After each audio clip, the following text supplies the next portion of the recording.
The station lay quiet and calm, gently floating in orbit of a moon of one of the odd star system's gas giants, Callisto. The automated system had been watching the local sapients for several decades now, and it was time for a manned crew to take command.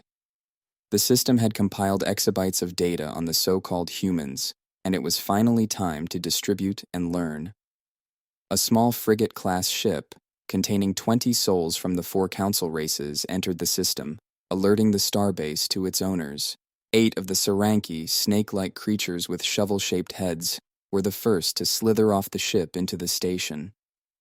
Master weaponsmiths, they were responsible for the Galactic Council's warship fleets. 5 of the Morikanis, large centaur-like beastmen walking on their large muscular hind legs, were the Council's scholars and researchers, unmatched in terms of their thirst for knowledge.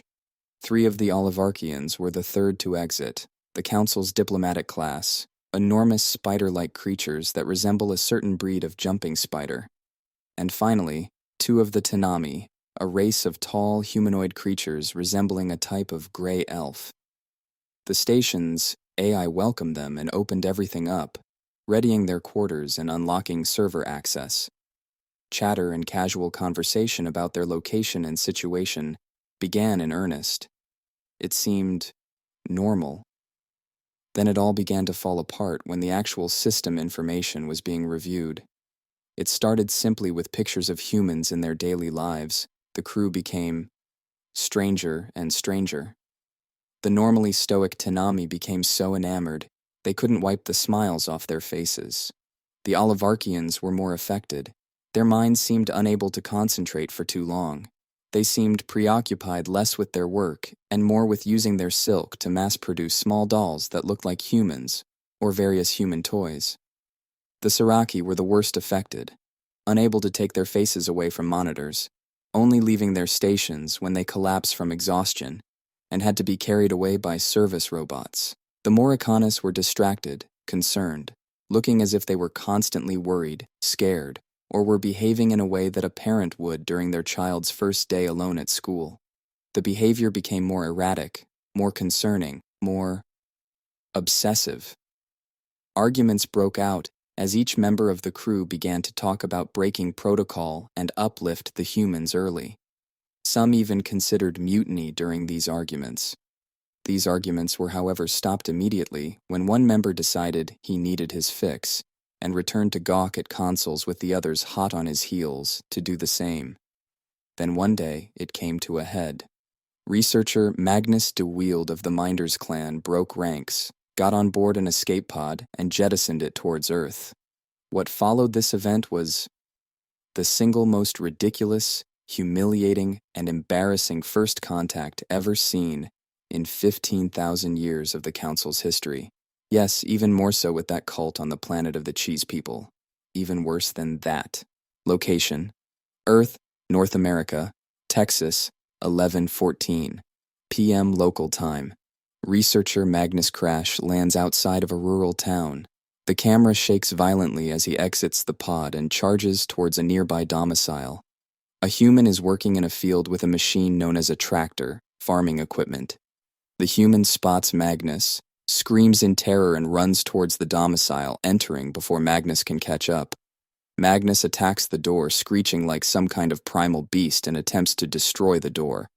A human holding a projectile weapon of some kind appears from a larger door, and Magnus's personal shield unit prevents him from suffering fatal injury. The shrapnel from the blast shatters several windows, alerting other humans to events. Screams and panic are emitted from the domicile. The human with the weapon yells something as Magnus grabs the projectile weapon and attempts to remove it.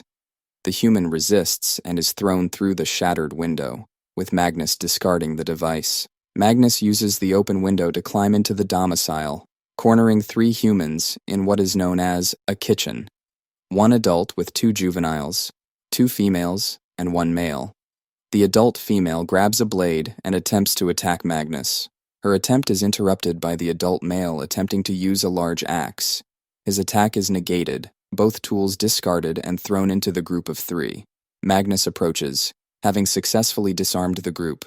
He uses his 4 front legs to reach out to them, The family screams in terror as they believe this is the end. Magnus's pedipalps press into their noses, and he emits a noise. Boo!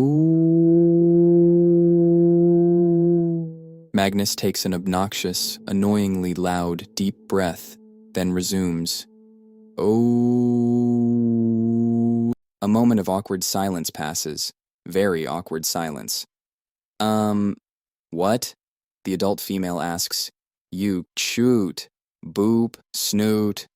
Magnus, sounding as if he is intoxicated or on some kind of medication, explains. A few minutes more of awkward silence pass. This entire time, Magnus appears to be humming and has not taken his pedipalps off their noses. The two children are no longer scared, but rather just look mildly annoyed.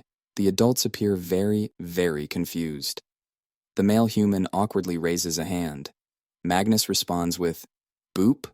What boop? Pardon me, but what the actual flaming expletive is going on here?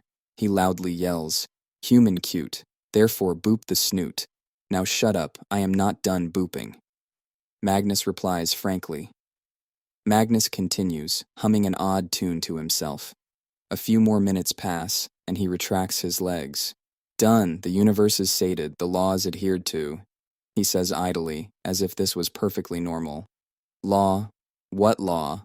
The woman cried out. Universal law number 27. If you seize the cute, boop the snoot. Magnus said and walked away. He leaves the room through the window he broke and is stopped dead in his tracks by the sight of a legion of humans, all heavily armed. Realizing his shield wouldn't hold against that level of firepower, he raises his two front legs. He can be heard saying, oops, as he is surrounded and hog-tied, then secured inside the rear of a large armored vehicle. The men in the boardroom all pass glances as they read the report. Shortly after a family in Texas got attacked by a giant sapient alien spider, the entire planet has been in a full-scale uproar. Not only full sapient life, but a giant fuck-off spider.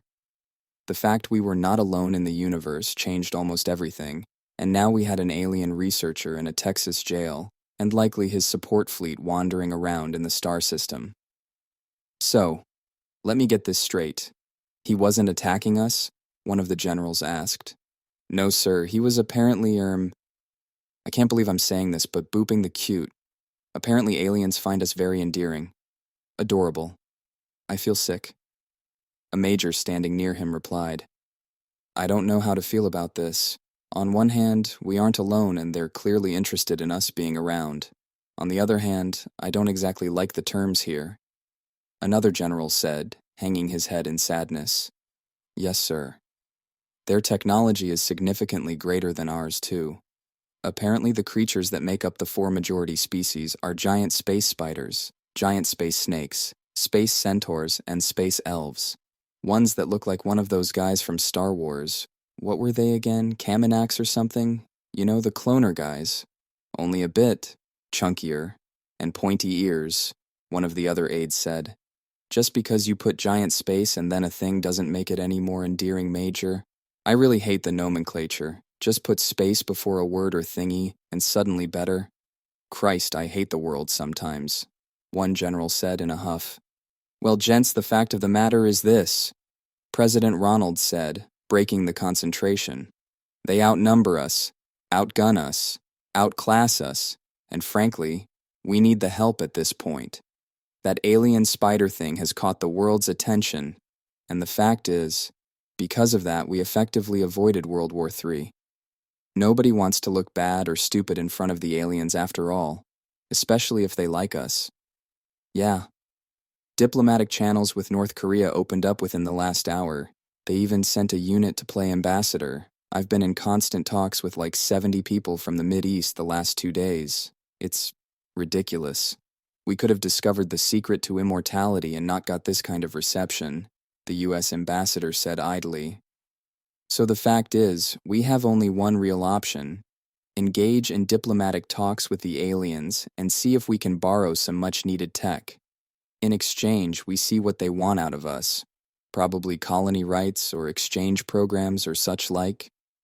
The first general said, this time his voice stern and serious.